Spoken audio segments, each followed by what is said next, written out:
Assalamualaikum warahmatullahi wabarakatuh. Perkenalkan, nama saya Salman Abdul Aziz dari kelas F dengan NPM 23180.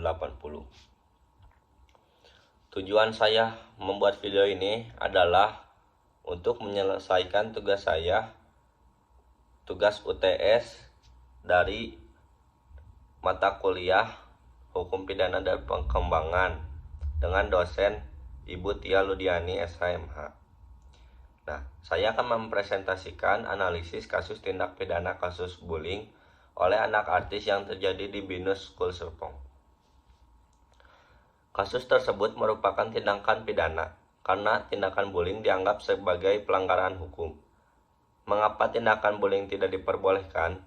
Bullying bisa terjadi pada siapa saja, namun lebih sering dilakukan oleh anak usia remaja. Ada beberapa dampak bullying yang perlu diwaspadai karena bisa mempengaruhi kesehatan mental korban maupun pelaku. Seperti memicu timbulnya gangguan emosi, masalah mental, gangguan tidur, penurunan prestasi, dan lain sebagainya.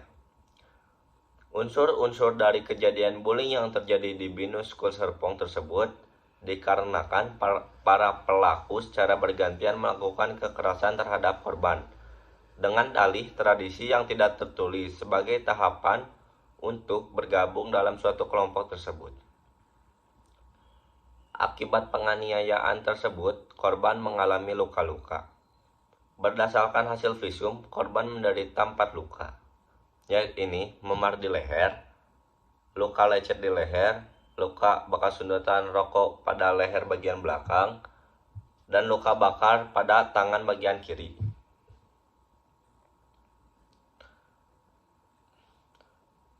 Korban juga mengalami dampak psikologis, yaitu ketakutan, rasa tekanan, dan stres akut. Nah, kedua, faktor-faktor tindakan pidana bullying ada beberapa penyebab yang membuat seseorang berisiko menjadi korban bullying, seperti korban memiliki kekurangan dalam aspek fisik maupun psikologis, sehingga korban merasa dikucilkan. Kedua, kurangnya atau kurang pandainya dalam berkomunikasi dan kurang mampu untuk membela diri. Faktor lain yang memicu perundungan adalah edukasi dan perhatian keluarga terhadap anak yang kurang.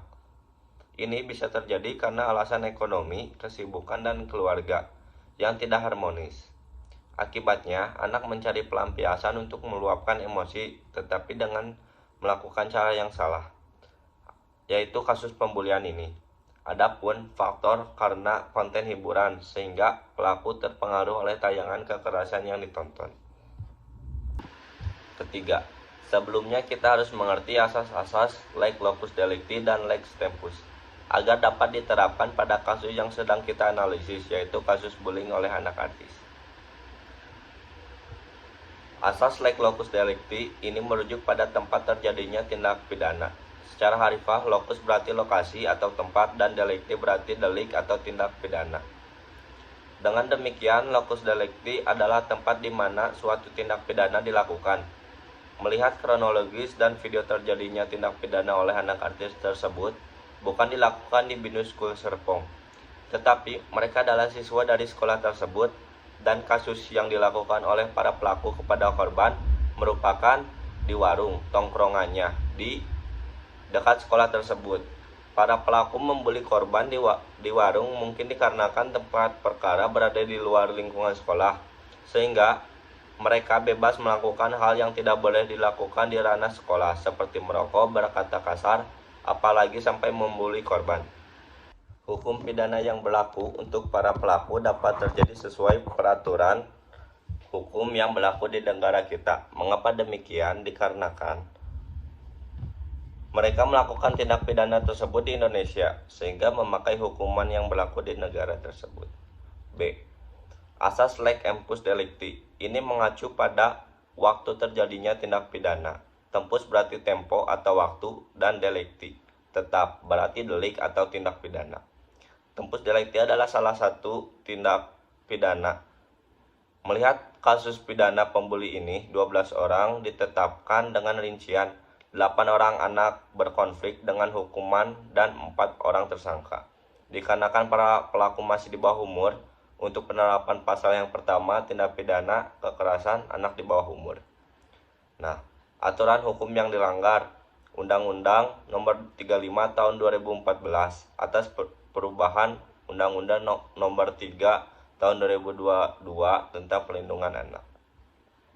Pasal yang terkena pada kasus tersebut, pelaku bisa dijerat pasal 80 Undang-Undang 35 tahun 2014. Setiap orang yang melanggar ketentuan pasal 76C Undang-Undang Nomor 35 tahun 2014 dipidana penjara paling lama 3 tahun 6 bulan dan atau denda paling banyak 72 juta. Sekian dan terima kasih. Wassalamualaikum warahmatullahi wabarakatuh.